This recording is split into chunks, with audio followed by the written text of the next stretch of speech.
Salut et bienvenue dans cette vidéo où ensemble je vais partager avec toi deux informations que je suis en train d'analyser sur le site Sika Finance. Donc c'est un site en fait qui présente des informations sur la bourse dans différents pays. Dans différents pays, notamment en Afrique. Il y a beaucoup de pays en Afrique où les marchés boursiers sont déjà assez évolués. Donc voilà, je suis allé sur le site Sika Finance. Et puis là-bas, tu pourras un peu naviguer. Mais ce qui m'a interpellé vraiment, quand j'étais en train de naviguer sur ce site, c'est le prix de certaines valeurs en bourse en Afrique. Vous savez, beaucoup de personnes en Afrique ont la possibilité, grâce au marché boursier, d'améliorer leur style de vie. Mais ces personnes, soit ne sont pas au courant de ces opportunités, ou alors je ne comprends pas. Parce que ici, par exemple, là, je suis en train de voir une entreprise. On parlait des winners et des losers. Parce que dans les marchés financiers, on a deux comportements toujours. On a les winners, on a les losers. Donc les gagnants et les perdants. En général, c'est une comparaison qu'on fait souvent sur la semaine. On dit cette semaine, voilà les entreprises qui ont performé. Cette semaine, voilà les entreprises qui n'ont pas performé. Aujourd'hui, voilà les entreprises qui ont performé. Aujourd'hui, voilà ceux qui n'ont pas performé. Ça ne veut pas dire que ceux qui n'ont pas performé ne vont pas performer toute la vie. C'est une comparaison qui se fait souvent soit sur le jour, soit sur la semaine. Ça dépend du site ou bien ça dépend des critères, bien des éléments sur lesquels est-ce qu'on a défini de vouloir faire l'analyse, quoi, tu vois un peu. Donc c'est pas parce qu'une entreprise était un loser hier que l'entreprise sera un loser à vie. C'est pas parce qu'une était un winner qu'elle sera un winner à vie. Donc ce qui m'a intéressé ici en fait, c'est l'entreprise ETITG. ETITG. On dit ETITG fait l'unanimité au sommet avec une progression de 27,78% à 23 francs CFA. 23 francs CFA.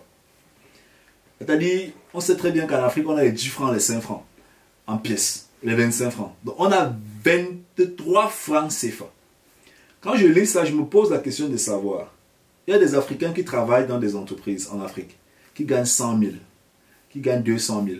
Qui gagnent 400 000, qui gagnent 1 million, qui gagnent 2 millions, qui gagnent beaucoup d'argent, qui vendent les terrains, qui font des trucs. 23 francs CFA, elle a fait une performance de 27,78%.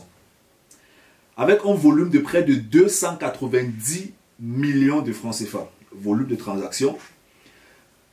Et puis on te parle aussi de Sicor, aussi notre entreprise, une performance de 12,98% à 5785 francs CFA. Ce qui m'interpelle beaucoup, c'est le 23 francs CFA. Parce que il y a beaucoup de personnes qui disent en Afrique qu'ils n'ont pas l'argent. Combien coûte une bouteille de vin? La bouteille de vin en Afrique, ou bien la bouteille de Jack Daniel. Supposons que la bouteille de vin coûte 10 000 francs CFA. Divisé par 23 francs CFA. Ça fait 434 actions. Donc quand quelqu'un boit une bouteille de vin, il a bu 434 actions. Maintenant, il y a des gens qui peuvent boire plusieurs bouteilles de vin. Je ne suis pas en train de dire que le vin n'est pas bon. C'est juste un exemple. Ou alors, comment dire ça? Il y a des gens qui vont en boîte et claquent peut-être des centaines de milliers de francs CFA. Ici, on a 23 francs CFA. Si tu prends un père de famille qui a 2-3 enfants, un salaire de 400 000 francs, qui décide de faire un programme d'investissement périodique en bourse, en Afrique, à 23 francs CFA, s'il décide de faire un investissement peut-être de 30 000 francs CFA par mois, tu prends le cas de cette entreprise et c'est divisé par 23. Ça veut dire que chaque mois, il aura 130 parts d'entreprise. Multiplié par 12, ça veut dire qu'en un an, il aura 15 665 parts. Si ça passe peut-être de 23 francs CFA à 50 francs CFA, alors on va simplement multiplier le delta, multiplié par 25. Ça va lui faire combien? Alors, 3 millions. Un instant, voilà, ça va faire 391 030 francs. Donc, si j'ai bien calculé, bien sûr. Donc, tu te rends vraiment compte que la bourse est accessible même en Afrique.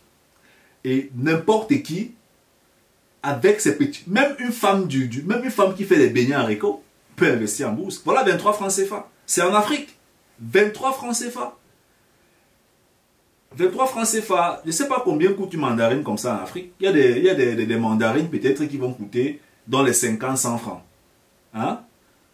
Donc là, on a une action, on a une part qui coûte dans les 23 francs CFA. Vous vous rendez très bien compte qu'on peut investir en bourse avec de très petites sommes.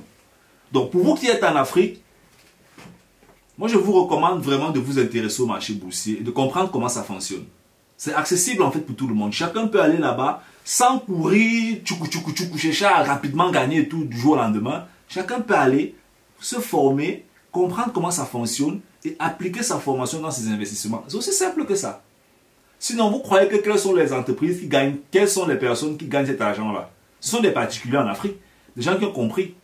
D'ailleurs que moi, je suis en train de voir comment je vais créer mon compte dans ces pays en Afrique-là, pour pouvoir aussi investir dans les entreprises en bourse en Afrique. C'est extrêmement intéressant. 23 francs CFA. Ça veut dire que si tu vas là-bas, tu dis que tu vas investir un bon capital, peut-être 1500 euros, ça va faire 1 million par exemple. Divisé par 23, ben, tchac.